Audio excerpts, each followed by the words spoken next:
I'm going to try to just play around with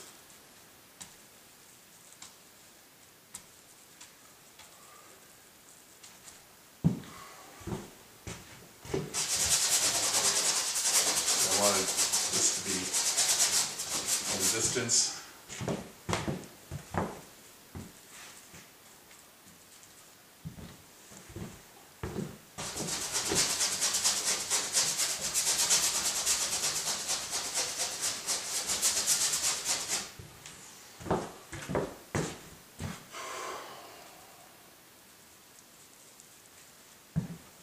Actually, I want to put some red in it. I'm working with blues, violets, and black. And I'm just getting a feeling for the relative distances of the clouds. I don't want anything to be the one color in particular. At least in my way of painting, I like to be always changing my mind and fiddling around. I don't like to just paint by numbers, fill in an area with a color and move on, because it's never the right color. See, it's all relative. To me, color's all relative.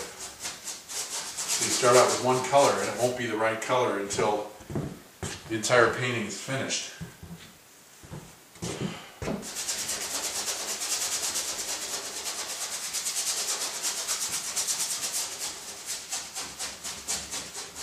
So you keep it all vague, and you just play around with it. There's just no way you can make a mistake at this phase. You're just getting to know your painting, and you're getting to know the relative sizes of everything, and then you look at it, and if it's wrong, and in the sense that you know you're going to run into trouble later on, then this is the time to change things.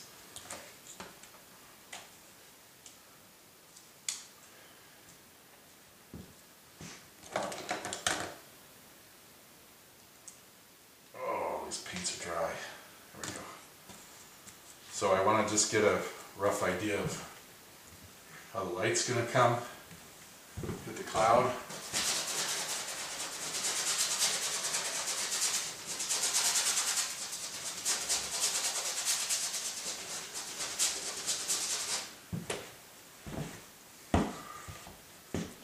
And then where the blue sky, the open blue sky is going to be.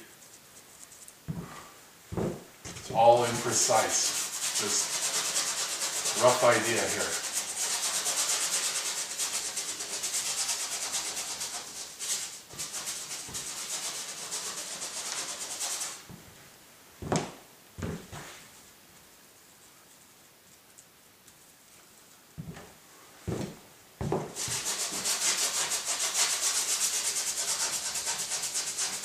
But it's all based on an abstract design.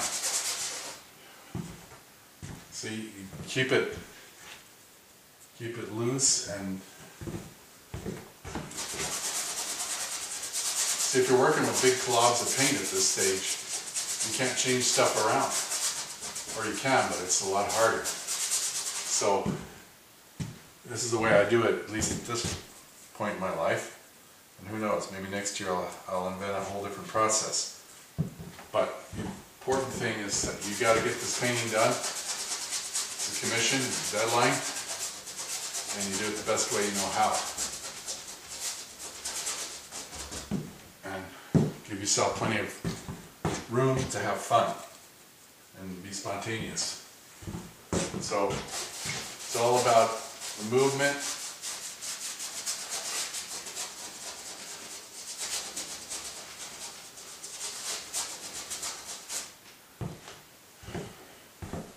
Depth, getting a sense of depth and scale at this stage.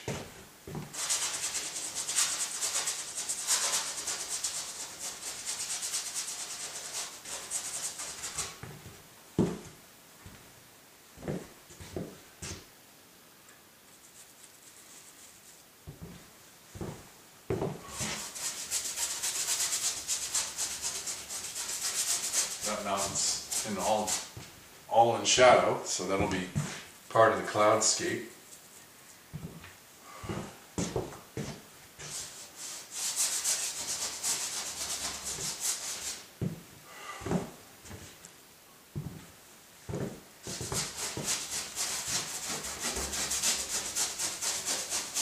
Let's get rid of the multiple horizon lines here.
So the light effect's going to be on these mountains. So there has to be a big aura, a glowing aura here. And so I'm not going to cover this up with much more than the what I already have, the cast shadows and the vague outlines of the mountain for now, because it'll all sort of be developed after I get everything else in line. So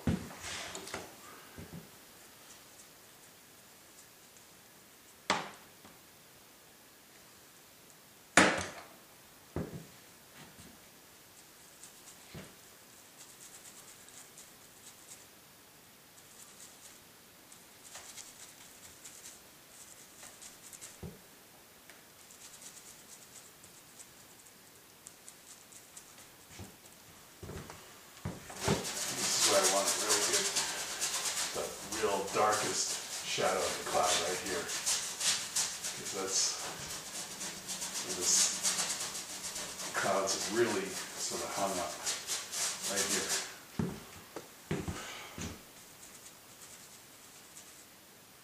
And then a lighter pink for the side plane of the clouds. Keep it totally vague and just work with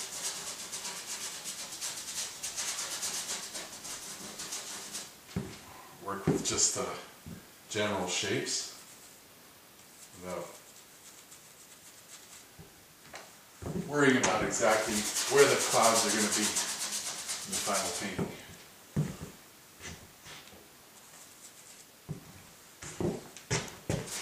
You know, when I work outdoors, I do this phase in the first 10 minutes of the painting, but it's going to take longer because of the smaller brush here and the bigger surface, but I'm doing the same thing I do in my plein air sketches outdoors.